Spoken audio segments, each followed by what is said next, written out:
सुराज्य हा अतिशय सुंदर सिनेमा तयार झाला आहे आणि त्या सिनेमामध्ये मी काम करतो हे माझं भाग्य आहे आणि याचं संपूर्ण क्रेडिट या सिनेमाचे दिग्दर्शक संतोष मांजरेकरांना जाईल.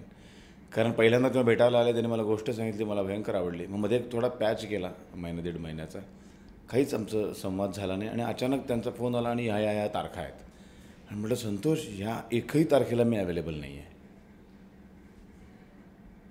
मग तो म्हणजे काही एक क्षण फोनवर काहीच झालंच नाही बोलणं, की काय बाबा हे असं काय झालं. म्हटलं अरे मध्ये 2 महिने काहीच बोलणं झालं नाही आपलं आणि मला काही माहीत नाही की तू कुठे सुरू करणार आहेस काय. मी काय काम आलेलं आपण घेत राहतो. अरे बाप रे. मग अक्षरशः म्हणजे ठीक आहे, मग माझं बॅड लक आहे. तो म्हणाला माझंही बॅड लक आहे की तुमच्यावर मला काम करायची इच्छा होती. मी म्हटलं अरे माझंही बॅड लक आहे की इतक्या सुंदर प्रोजेक्टमध्ये मी असणार होतो पण आता मी नाही आहे. मला खूप वाईट वाटलं आणि ठीक आहे, मग पुढच्या कुठल्या तरी प्रोजेक्टमध्ये पुन्हा कधीतरी काम करू अशा नोटवर आम्ही फोन ठेवला आणि 2-3 तासानंतर पुन्हा त्याचा फोन आला की काहीच नाही का करता येणार. म्हटलं काहीतरी करता येऊ शकेल, जरा बसतो थांब, 1 तासाभरात तुला फोन करतो. मी डायरी काढली आणि कशा कशा तारखा काढता येतील, काय करता येईल असं विचारलं त्याला. आणि तो काहीतरी 9 का 10 तारखेपासून शेड्यूल लावणार होता जानेवारीच्या. ते म्हटलं त्याला नेमकं तू 10पासून लावणार आहेस आणि 6, 7, 8, 9 मी मोकळा देऊ शकेन तुला, म्हणजे एकदम तुला 4 दिवस मिळतील माझे. तो मला ठीक आहे, मी 10चं शूटिंग 6पासून सुरू करतो. इतकं त्यांनी कॉपरेट केलं, मला इतकं कॉपरेट केलं आणि मला ते जाणवलं की त्याला खरंच मी हवा आहे आणि त्यामुळे खूप आनंद झाला. आणि मग धडाधड आमचं सगळं आणि खूप ये जा करावी लागली मला, कारण मुंबईत नाटकांचे 3-3 नाटकांचे प्रयोग, त्याच वेळेला कोल्हापूरमध्ये एक सिनेमा शूट करत होतो मी. असं ते सगळं ॲडजस्ट केलं संतोषनी. म्हणून केवळ संतोषला अत्यंत मी आभारी आहे. थँक्यू व्हेरी मच संतोष, की तुझ्यामुळे या सिनेमात मी आहे.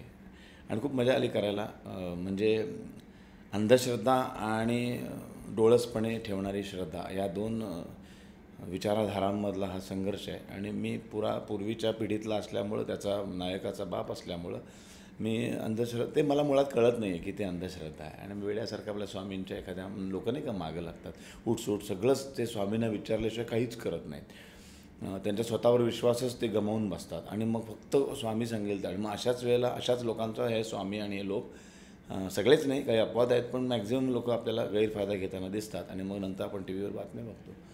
तसं तो कुठंतरी वाहवत चाललेला बाप आहे आणि त्याचा मुलगा आहे हा. आणि हा त्या बापाला बरोबर आणि बापाबरोबर सगळ्या समाजाला तो खरा धर्म आणि अंधश्रद्धा आणि डोळस श्रद्धा यातला फरक समजावून सांगतो. समाजाला आज नेमकी कशाची गरज आहे. आणि ह्या नोटवर तो शेवटी सिनेमा संपतो.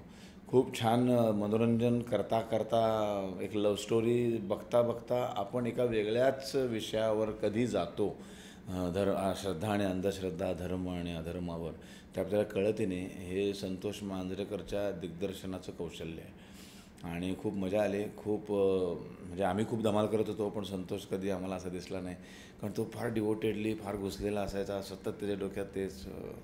मला नाही वाटत तो एवढ्या काळामध्ये आमच्याशी कधी फार छान हसला बिसला असेलच. पण अर्थात असं वेड लागल्याशिवाय चांगले चित्रपट बनत नाहीत. त्यामुळं सुराज्य आणि विक्टर आणि ह्या लोकांनी ज्या पद्धतीने प्रोडक्शन उभं केलं, जे हवं ते दिलं. म्हणजे एका शॉटसाठी उंट आणलं आहे कोकणात, की अवघड आहे ना, एक उंट कोकणाच्या सिंधुदुर्गच्या किनाऱ्यावर आणायचं वगैरे, असं सगळ्याची जेवढी निर्मात्यांनी आम्हाला जे हवं आहे ते सगळं दिलं. कुठे असं ॲडजस्टमेंट नाही केली. सुराज्य येत आहे, सुराज्य येत आहे, सुराज्य येत आहे.